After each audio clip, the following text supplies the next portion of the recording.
तेजेश गुप्ता जी, महाराज जी इनका प्रश्न भी इसी से रिलेटेड है कि सत्य और असत्य दोनों ईश्वर है, तो फिर हम केवल सत्य का पालन ही क्यों करें? पहले असत्य का त्याग करो, तब सत्य में स्थित होकर के तब जान पाओगे कि न सत्य है न असत्य, केवल ईश्वर है। पहले सत्य का पालन करो। ब्रह्म सत्यम जगन मिथ्या, पहले जगत को मिथ्या मानो। सूत्र है, अन्वय और व्यतिरेक दो पद्धतियां हैं। सवाल हल करना है तो पद्धति से यह सवाल हल होगा। जो गणित का सूत्र है उसी से तो हल होगा। तो ऐसे ही अगर बहुत समुद्र में हम फंस गए हैं, अज्ञान में फंस गए हैं, तो इससे निवृत्त होने के लिए हमें दो पार्ट रखने पड़ेंगे, एक असत गंदा पार्ट, एक सत अच्छा पार्ट। तो हम पहले गंदे का त्याग करें और अच्छे को स्वीकार करें, और जब अच्छे को स्वीकार करते हुए हम चरम सीमा पे पहुंच जाएंगे और वहां से देखेंगे तो सब एक ही था। सर्वम खलमिदम ब्रह्म नेना नास्ति किंचन, सब परम सत्य परमात्मा था, कुछ असत था ही नहीं, कुछ असत था ही नहीं। तब वो अनुभव कर पाता है। तो पहले हमें सिद्धांत में समझना पड़ेगा, उमा कहो में अनुभव अपना, सत हरि भजन जगत सब सपना। जैसे सपना झूठा ऐसे जगत झूठा। किसका प्रश्न है, समझ पा रहे हो आप? अगर अभी लगा दिया ये सूत्र तो पाप पुण्य, महाराज जी अगर पहले ही सूत्र लगा दिया लगेगा ही नहीं भैया। सवाल है, सवाल है, सवाल तो हल होने के बाद शेष बचता है ना। शेष पे तो पहुंचो, ऐसे थोड़ी शेष लिख दोगे। सवाल पहले हल करो तब उसका शेष आएगा। बट सुना के हो गया कि सत्य और असत्य दोनों तो ईश्वर ही हैं, तो असत्य का पालन तो फिर नरक भी ईश्वर है, रोग भी ईश्वर है है नहीं?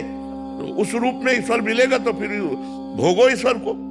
रोग भी ईश्वर है, अपमान भी ईश्वर है, विपत्ति भी ईश्वर है। तो क्या आप इस ईश्वर को स्वीकार करना चाहते हो?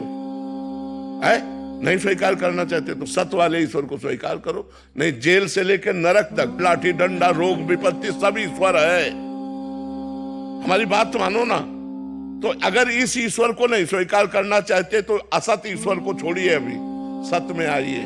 और सत्य से जब वहां पहुंच जाओगे, जब तुम अपने स्वरूप को जान जाओगे, तो असत क्रियाएं होंगी ही नहीं, असत की सत्ता ही नहीं है। ना सतो विद्यते भावो, ना भाव विद्यते सत्ता।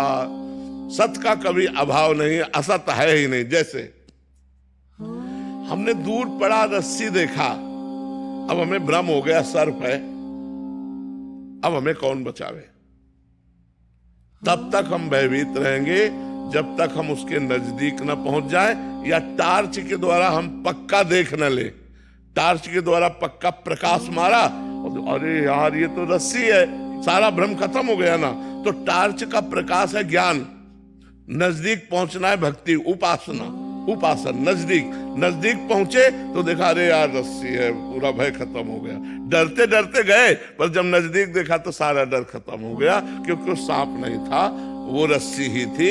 ऐसे ही जगत नहीं है, ब्रह्म ही है। पर तब जब नजदीक पहुंच जाए, अभी नजदीक नहीं है, अभी जगत के नजदीक है, शरीर आदि भोग आदि के नजदीक है। हमें सिद्धांत से चलना होगा, तभी हम निर्णय कर पाएंगे। अगर सिद्धांत से नहीं चलेंगे तो भोगना पड़ेगा।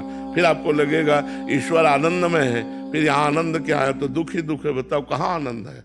तो ये दुख में संसार का त्याग करके जब हम परमात्मा का अनन्य भाव से वर्ण करते हैं, स्मरण करते हैं, तब ये जगत भी भगवत स्वरूप ही है, ऐसा अनुभव आने लगता है।